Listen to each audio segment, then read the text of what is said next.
Hoje o Jornal da Câmara fala de uma prática que mudou a história política e social de Porto Alegre. O orçamento participativo já está em aplicação há mais de 20 anos e tem servido inclusive de exemplo para outras metrópoles do mundo. O nosso convidado de hoje é o professor da área de Sociologia, Luciano Fedossi, que tem um trabalho extenso de pesquisa sobre o orçamento participativo, né, Luciano? Exatamente. Desde o início da existência do orçamento participativo, primeiro como gestor desse processo e posteriormente como investigador por meio do Departamento de Sociologia da URGS, há um acompanhamento da existência desse processo que estará completando 24 anos, né, o ano que vem. Pois é, então já atuaste nas duas frentes, né, implantando e observando o processo. Qual é a tua avaliação agora que se aproxima, então, desses 24 anos, dos mecanismos sociais e democráticos do orçamento participativo? Olha, em primeiro lugar, me parece que se trata de um avanço democrático inequívoco, né? Se trata de um processo nas particularidades das condições de Porto Alegre, né? Considerando a existência anterior e posterior ao orçamento participativo, se trata de um avanço político, social, cultural de grande valia, porque tem uma tendência democratizadora muito forte.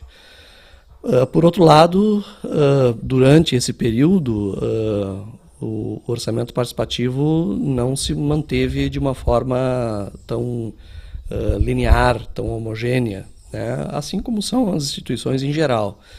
Então, acho que foram se apresentando dificuldades, limites, e, no meu entendimento, uma grande parte dessas dificuldades, desses limites, eles não foram enfrentados pelos atores que constituem esse processo, tanto governamentais como não governamentais.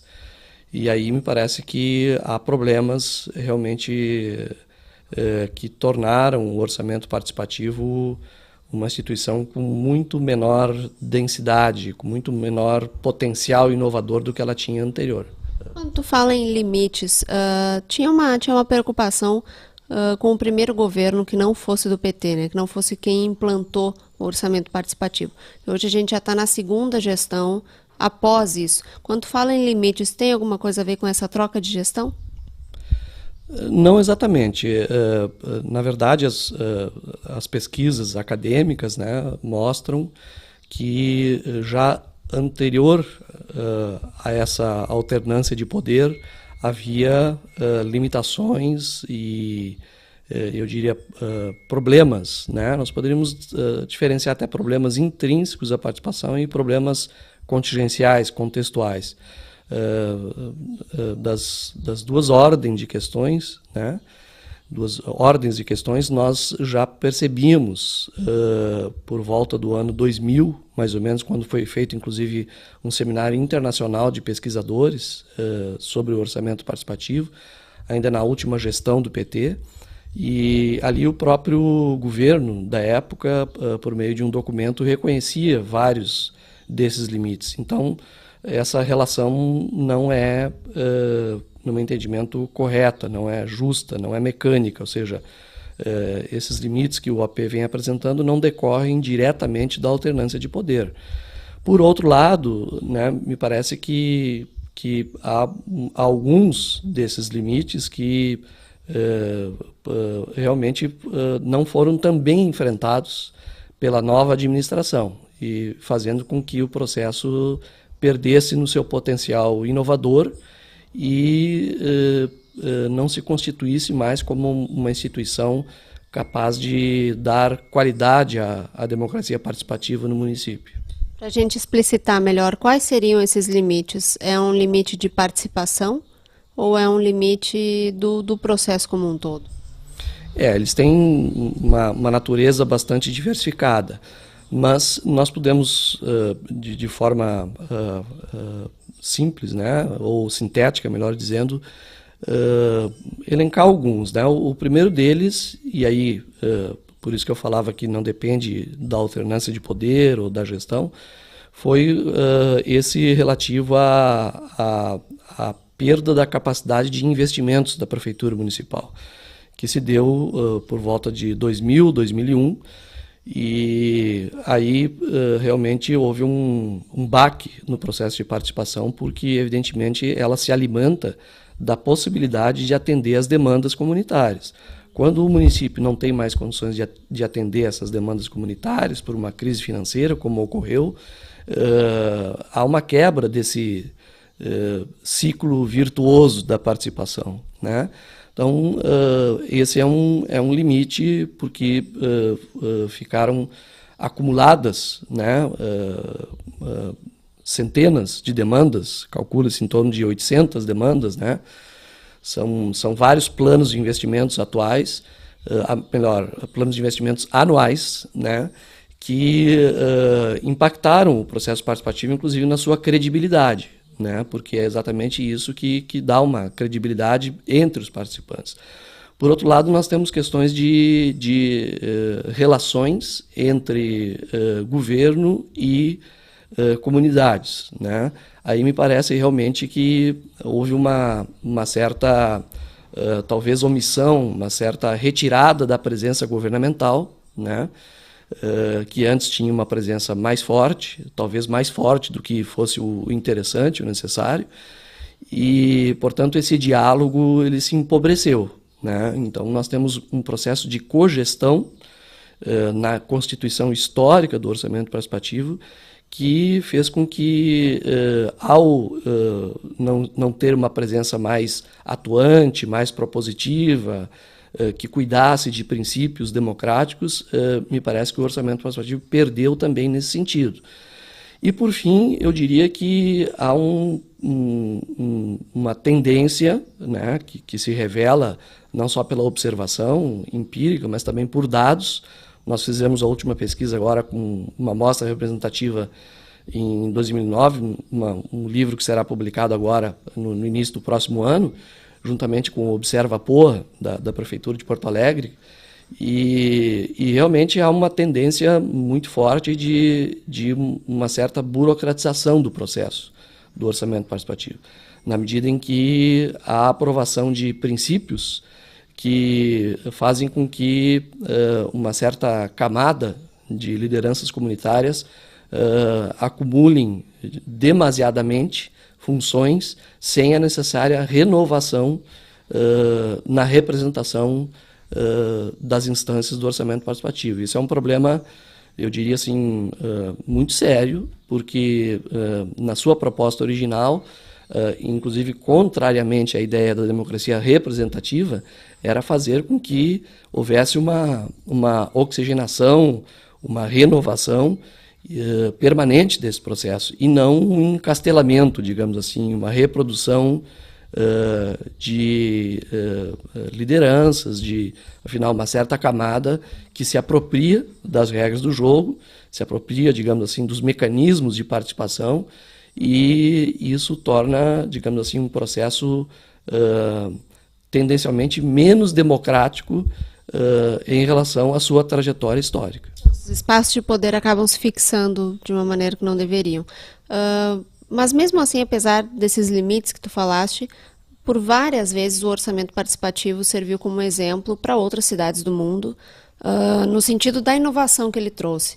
E recentemente a cidade de Nova York disse que vai começar a utilizar um sistema parecido. O que tu achas desse alastramento do orçamento participativo pelo mundo? Sem dúvida, é uma experiência emblemática, né, que se constituiu como uma referência mundial. Isso desde lá de 1994, se não me falha a memória, quando a ONU, né, a elegeu como uma experiência de bom governo, e depois com o Fórum Social Mundial, com as várias edições, e pela a sua qualidade, a sua representatividade em termos de possibilidade de incluir atores sociais ou segmentos da população que até então nunca eram consultados, né, nas decisões orçamentárias, que são centrais, né. E aí nós temos um processo crescente de ampliação, por vezes até de uma forma replicada, né, automaticamente, o que, afinal, modelos não são replicáveis, depende muito das condições atuais, mas, fora isso, sem dúvida nenhuma, hoje Porto Alegre é mais conhecida no mundo, ou se tornou conhecida no mundo, também muito em função do orçamento participativo.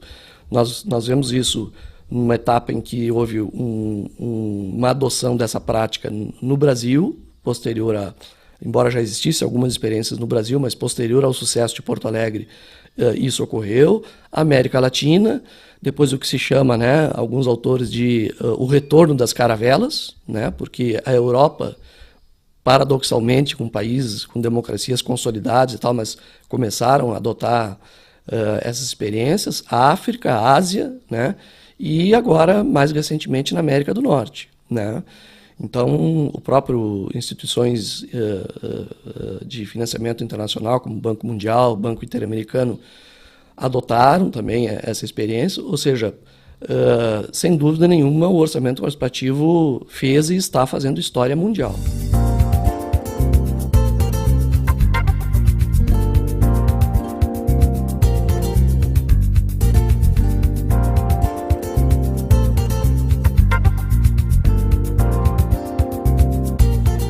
Falaste também de uma coisa muito importante, que é a tua ligação e a tua participação com o Observatório de Porto Alegre, que é uma instituição aí que também tem poderes e bases democráticas para ajudar no processo.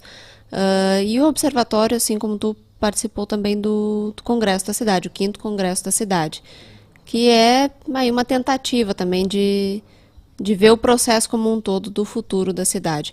Como é que tu avalias a tua participação e a participação de uma própria discussão sobre o orçamento participativo no Congresso? Bem, é importante ressaltar que a criação do Observatório da cidade de Porto Alegre eu acho um marco, um avanço muito importante, porque até então inexistia uma instância administrativa com participação de entidades da sociedade civil. Nós da URGS fomos e somos parceiros dessa iniciativa. É muito importante, porque ela consegue, digamos, trazer informações, produzir informações que são fundamentais para uma boa participação, né? Em relação ao Congresso da Cidade, quer dizer, a nossa participação como instituição, ela se deu sobre um determinado eixo, que é o desenvolvimento da cidadania, e, afinal, acho que perdura, né, ainda um desafio bastante grande, que é a criação, ou melhor, uma reflexão com uma consequente arquitetura institucional sobre o sistema participativo da cidade de Porto Alegre, né? Porque ao longo do tempo nós temos várias instâncias de participação. Além do orçamento participativo, tem um pouco mais de 20 conselhos municipais, que são muito importantes, né? Nós temos as regiões de planejamento, oriundas da reforma do plano diretor, que também pela primeira vez instituiu uma participação popular regionalizada e com representação no Conselho. Quer dizer, nós temos as conferências municipais encadeadas com as conferências nacionais, né, estaduais e nacionais, as instâncias de governança, ou seja, é uma multiplicidade de instrumentos de participação que tem o desafio de se conectar, de constituir uma rede que, por definição, ela é horizontalizada.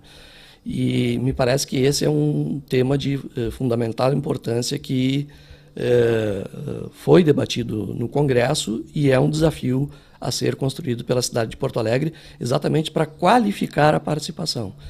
Pois é, mas me parece que quando a gente visita, por exemplo, a periferia da cidade, me parece que já há uma legitimação do processo do orçamento participativo nas pessoas, nas comunidades, né? A gente vê elas falando, não, mas essa obra foi aprovada no orçamento participativo, a gente não abre mão. Então já existe um conhecimento do processo. Tu achas que isso já é um avanço, já é uma solidificação do orçamento participativo nesses quase 25 anos aí? Sem dúvida. Acho que, no que diz respeito ao orçamento participativo, não por uma percepção que tu mesmo faz, mas... Tu tens dados concretos disso. Mas é uma percepção geral, né? Mas também há pesquisas, pelo menos 3 pesquisas, com a opinião pública de Porto Alegre, que demonstram essa legitimidade, ou seja, isso é importante até debater, porque a legitimidade do orçamento participativo ela não deve ser medida apenas pelo número de participantes. Ela se dá desde o processo eleitoral, quando esse instrumento é debatido, né, e os eleitores escolhem dentre aqueles que afirmam que vão governar com o orçamento participativo. Eu acho que essa foi um êxito do episódio esse em 2004, né, de alternância do poder, né? Então não importa quais são os governantes partidários, mas sim esse compromisso com a participação. E, em segundo lugar, depende também exatamente dessa legitimidade de uma percepção que a população tem como algo positivo para a cidade.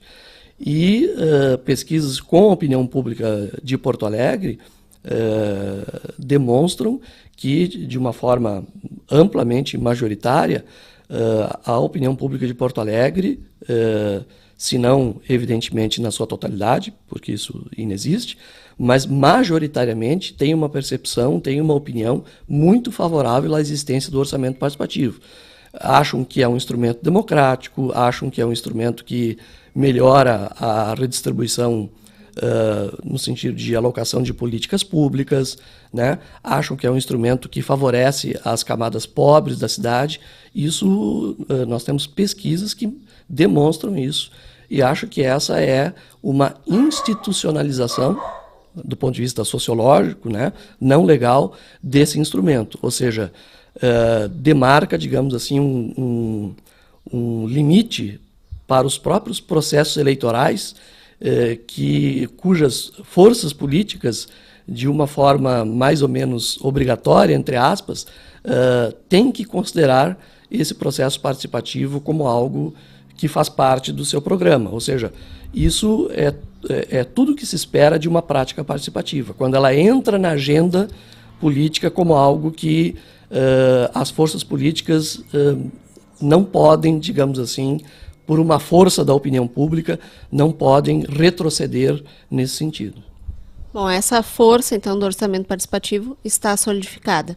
O desafio para o futuro, como tu falaste, então, é o diálogo entre as partes, o aumento dessa troca de participação.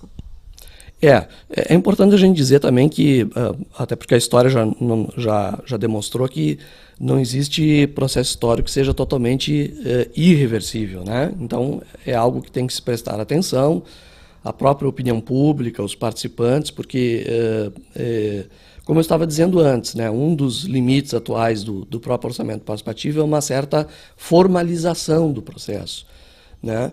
Então, ele pode continuar existindo, mas perdendo a sua substância, perdendo a sua intensidade, o seu caráter mais democrático, o seu sentido mais inovador. Então, se por um lado, do ponto de vista assim, de uma percepção, de uma opinião pública mais favorável, ele é uma força consolidada, por outro lado, se sabe que as instituições podem continuar com a sua forma, mas perder conteúdo. Então, eu diria que, acho que daríamos para dizer que são 2 desafios. Primeiro, recuperar essa força, esse empuxe, né, essa dinâmica, trazendo qualidade para o processo, né?